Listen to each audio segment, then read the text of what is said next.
Pemirsa, khususnya mahasiswa Universitas Terbuka, selamat berjumpa lagi dalam program perkuliahan Universitas Terbuka. Pada kali ini kita akan membahas topik gerakan sosial baru dalam mata kuliah pengantar ilmu politik, ISIP 4212. Nah, pemirsa dan rekan-rekan mahasiswa semuanya, gerakan sosial baru ini atau kita singkat saja sebagai GSB ya, itu penting kita pahami. Oleh sebab itu ada dua tujuan kuliah kita. Yang pertama adalah bagaimana kita bisa memahami. Tentu dengan pemahaman itu kita bisa menjelaskan apa sih makna gerakan sosial baru atau GSB ini. Kemudian yang kedua adalah bagaimana sesungguhnya ciri-ciri GSB atau gerakan sosial baru itu, apakah bisa diidentifikasi dalam kehidupan politik kita, dalam kehidupan kolektif kita, dan seterusnya.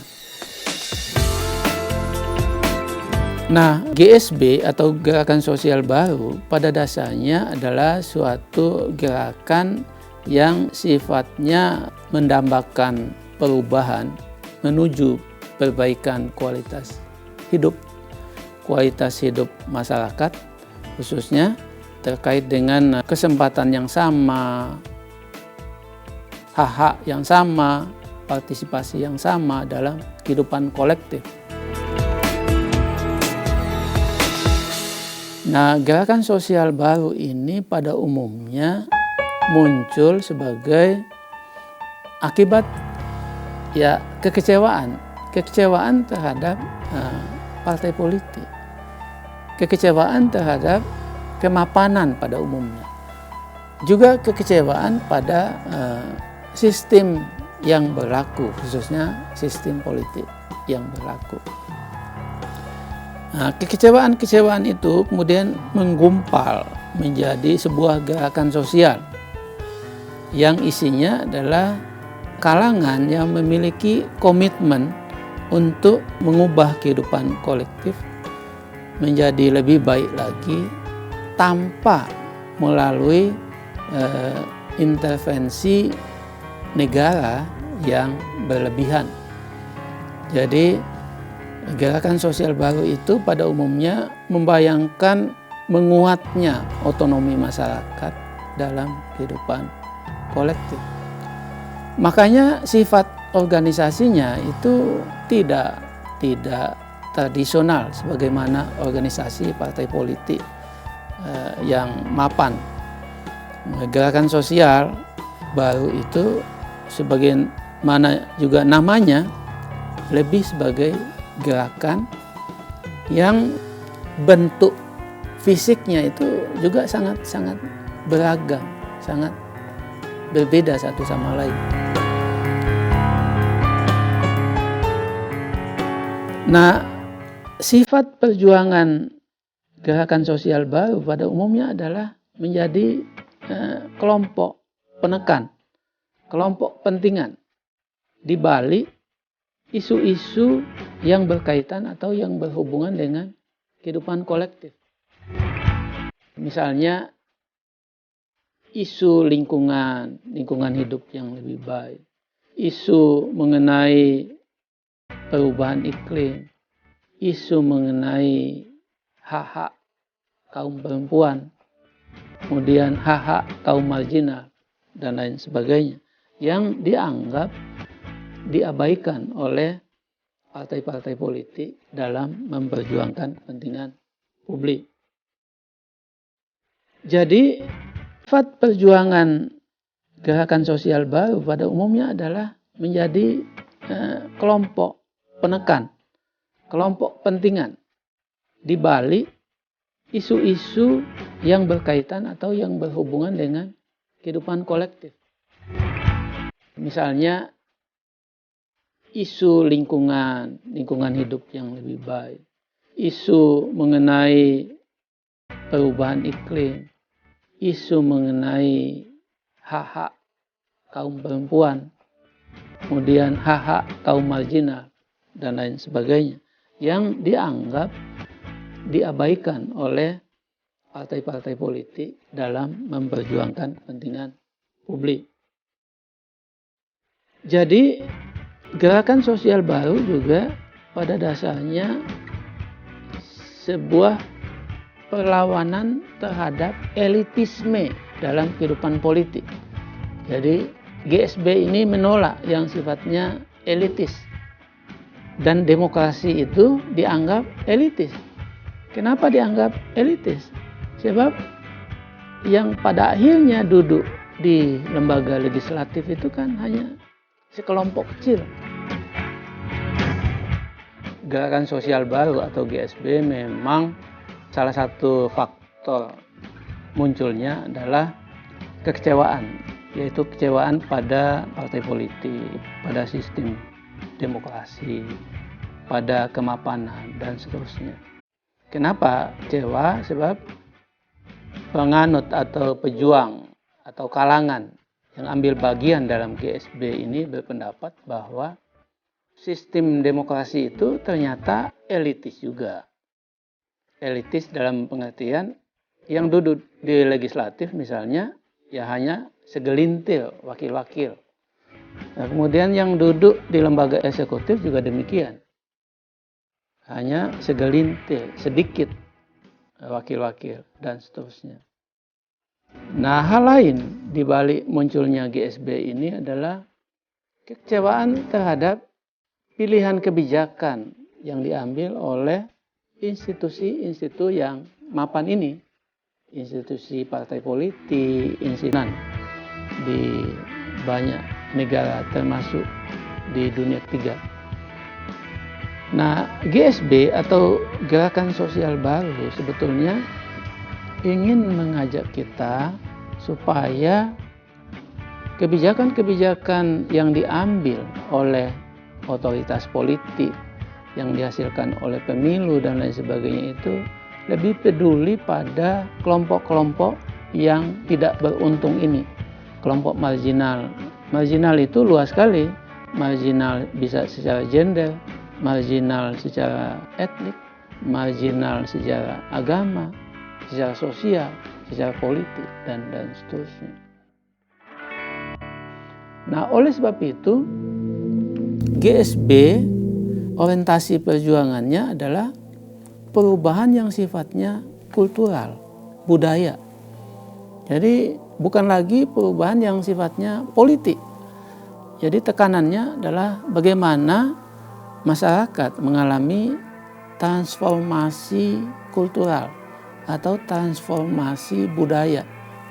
Sehingga kehidupan kolektif itu lebih civilized, lebih beradab, lebih berbudaya, lebih peduli pada lingkungan dan lain sebagainya, sehingga tidak semata-mata kehidupan yang dalam tanda petik hanya menguntungkan penguasa atau pemilik modal. Nah, di Indonesia sendiri sebetulnya gerakan sosial baru itu belum begitu populer, walaupun secara faktual sudah muncul kekecewaan pada partai politik, kekecewaan pada sistem demokrasi yang kita anut, yang ternyata hanya menguntungkan elit politik. Jadi di satu pihak ada pemilu yang lebih bebas, yang lebih baik, tapi di pihak lain hasil-hasil pemilu, hasil-hasil pilkada hanya dinikmati oleh sebagian kecil golongan masyarakat atau segelintir elit.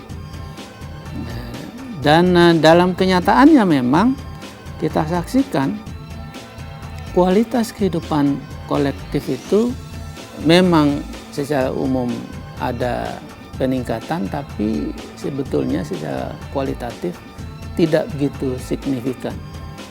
Nah, ini bisa kita lihat pada masih tingginya jumlah penduduk miskin, kemudian masih tingginya kesenjangan, gap kaya miskin, kemudian masih tingginya intensitas eksploitasi sumber daya alam, juga eksploitasi lingkungan yang tidak memperhitungkan dampaknya bagi kehidupan kolektif kita di masa yang akan datang, yang tidak menghitung dampaknya bagi anak cucu kita di masa depan. Jadi memang saya berpendapat bahwa munculnya gerakan sosial baru ini atau GSB ini ya penting juga. Penting juga dalam pengertian untuk mengingatkan partai politik, untuk mengingatkan pejabat publik, untuk mengingatkan penyelenggara pemerintahan atas pilihan-pilihan kebijakan yang mungkin salah, mungkin tidak berpihak pada kolektivitas, mungkin tidak berpihak atau belum setidak-tidaknya atau belum berpihak pada keberlanjutan lingkungan yang sehat, ekosistem yang lebih seimbang, sumber daya alam yang masih bisa diwariskan dan seterusnya.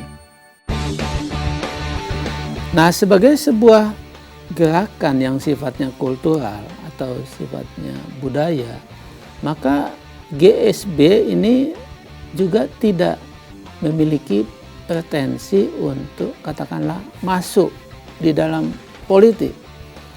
Dia hanya berhenti sebagai kelompok-kelompok pentingan, kelompok-kelompok penekan yang kemudian mengelola isu publik untuk kepentingan komunitas yang dirugikan. Jadi dengan demikian, apabila ada kepentingan komunitas yang dirugikan oleh sebuah kebijakan, maka gerakan sosial baru semacam ini muncul. Dan dalam konteks kehidupan kita saat ini, munculnya itu bisa memanfaatkan berbagai media, termasuk media sosial. Nah, sekarang ini kan media sosial itu jangkauannya luas sekali dan bisa dimanfaatkan oleh siapa saja. Entah yang namanya Twitter, Facebook, email, segala macam. Banyak sekali media sosial yang bisa dimanfaatkan oleh kelompok-kelompok yang orientasinya pada perubahan yang sifatnya budaya, perubahan yang sifatnya kultural. Jadi dia tidak langsung menusuk masuk ke politik, tapi lebih pada transformasi yang sifatnya budaya atau kultural itu. Media sosial yang dalam kehidupan kita saat ini begitu banyak, ya, itu bisa dimanfaatkan sebagai media untuk menyampaikan juga kepentingan publik, dan pemanfaatan itu juga bisa digunakan oleh GSB, Gerakan Sosial Baru ini. Oleh sebab itu, isu-isu yang biasanya diambil atau diangkat oleh Gerakan Sosial Baru ini adalah isu-isu yang biasanya tidak disentuh oleh lembaga-lembaga politik yang sifatnya formal. Misalnya soal ketimpangan, ketidakadilan gender, kemudian marginalisasi suatu kelompok sosial budaya, marginalisasi kaum adat, marginalisasi kaum nelayan, dan lain sebagainya. Banyak sekali. Nah, kelompok-kelompok yang sudah mapan melalui partai politik, melalui badan-badan legislatif, melalui eksekutif, biasanya tidak menyentuh isu-isu ini. Kenapa? Sebab dianggap ya hanya berkaitan dengan segmen masyarakat yang kecil. Padahal sebagaimana kita ketahui, setiap kelompok atau warga masyarakat memiliki hak yang sama. Hak sosial, hak ekonomi, dan juga hak politik yang sama dalam kehidupan kolektif atau dalam komunitasnya. Sehingga sangat wajar apabila kelompok-kelompok marginal ini juga diperjuangkan kepentingannya. Nah, sebagaimana saya kemukakan sebelumnya, di Indonesia gerakan sosial baru ini memang sebagai sebuah istilah, sebagai sebuah sebutan itu belum gitu populer. Tapi secara faktual sebetulnya sudah muncul, ya, ini melalui pemanfaatan media-media sosial tadi. Nah, ke depan saya melihat bahwa ketika kekecewaan pada partai politik, ketika kekecewaan pada lembaga-lembaga legislatif, lembaga eksekutif, dan pemerintah pada umumnya itu makin meningkat, maka pada saat itu kemunculan gerakan sosial baru atau GSB itu tidak bisa dielakkan lagi. Dia akan menjadi bagian kehidupan kolektif kita, akan menjadi kanal bagi kepentingan-kepentingan yang tidak terakomodasi di dalam sistem politik formal atau di dalam sistem politik yang sudah mapan atau di dalam sistem yang dianggap elitis tadi.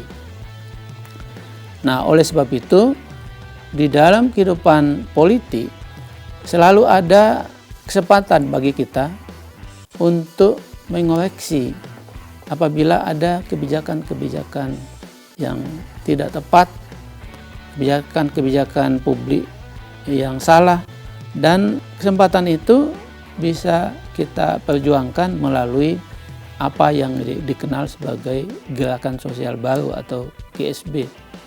Sebab bagaimanapun partai politik yang sudah mapan, yang hanya mementingkan kekuasaannya itu tidak begitu peduli dengan isu-isu yang dianggap marginal tadi. Pemirsa, demikianlah pembahasan kita tentang gerakan sosial baru untuk mata kuliah pengantar ilmu politik ISIP 4212. Semoga bermanfaat untuk Anda. Selamat belajar dan sukses.